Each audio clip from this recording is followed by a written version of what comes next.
வாங்க. எப்படி இருக்கீங்க? கிருஷ பார்க்க வந்தீங்களா? பிரேக் இப்ப மாத்தணுமா? வாங்கண்ணே வாங்க. நீங்க வந்தீங்க. என்ன குறுகுறுன்னு பாத்தீங்க? ரோஹிணி, நீ மகேஷ் பார்க்க தானே வந்த? கோஇன்சிடென்ட்டா 2 பேரும் வந்துட்டீங்களா? ஆனா மனசாட்சி எல்லாம் புழுகுறீங்களடா. பாத்தீங்களா? கிருஷ் மீனாக்கு தெரிஞ்ச பையன். கிருஷோட அம்மா மகேஸ்வரியோட ஃப்ரெண்டு. எனக்கு எரிச்சல் வருது இவனை. நான் கெட்ட வார்த்தையில திட்டி போடுவேன். அப்புறம் பெத்த அப்ப மன ரத்தம் கொதிக்குது உன்னை பாக்க. ஃப்ரெண்டு ரோஹிணி மகேஸ்வரியும் ஃப்ரெண்ட்ஸ். எப்படி எல்லாம் கனெக்டா இருக்கும் பாத்தீங்களா? நக்கல் கேக்குதோ ஏண்டா? மீனாக்கு உண்மை தெரியுங்கிறது இவளுக்கு தெரியாதா?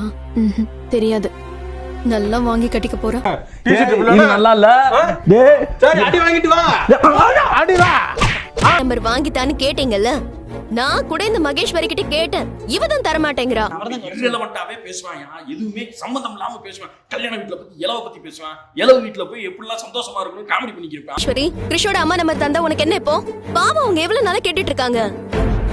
திருட்டு வழியில் உருட்டி பிழைக்கும் உருட்டு உலகமடா. என்ன பாட்டுலாம் படிக்கிட்டு இருக்கீங்க? போயிட்டு இருக்க. பாவம் மீனா, எத்தனை நாளா கிருஷோட அம்மா நம்பர் கேட்டுட்டு இருக்காங்க. அது கொடுத்தாதான் உனக்கு என்ன இப்போ? பானிபூரி முட்டை புஷம் வாங்கி தரேன்னு சொன்னானே, வாங்கி கொடுத்துட்டேன். அப்பல என்னைய பார்த்தா அவன் பானிபூரிக்கு வேலைக்கு போற மாதிரி தெரியுதா? நீ ரெஸ்டாரண்ட் படுக்க போறோம்னு நினைச்சா? இப்போ கிருஷோட அம்மா துபாயில இல்லையா? அவங்க கனடால எங்கேயோ வேலை கிடைச்சு அங்க போயிட்டாங்களாம். பார்க்க மாட்டேன் சத்தியம். போமா. நான் நினைச்சுக்கிறேன் நீ என்னை பார்த்தா மெண்டல் பே மாதிரி தெரியுதா உனக்கு? இல்ல வித்யா, இப்ப அவங்க அங்கெல்லாம் இல்ல. கிருஷோட அம்மா வெளிநாட்டுல இருந்து சென்னைக்கு தான் வந்திருக்காங்களாம். எங்க லூசாங்க நீங்க? இன்னும் இவ்வளவு மென்டலா இருக்கீங்க. ஒண்ணு கூட ஒரு கூரே இல்லைங்க உங்களுக்கு. நீ பாத்துட்டேன். ரோஹிணியவா? என்னது ரோஹிணியா? இப்போ நீ லா பாயிண்ட் புடிச்சிட்டே. ஐயோ மீனா, என்ன சொல்றீங்க நீங்க? கிருஷ் அம்மா ரோஹிணியா?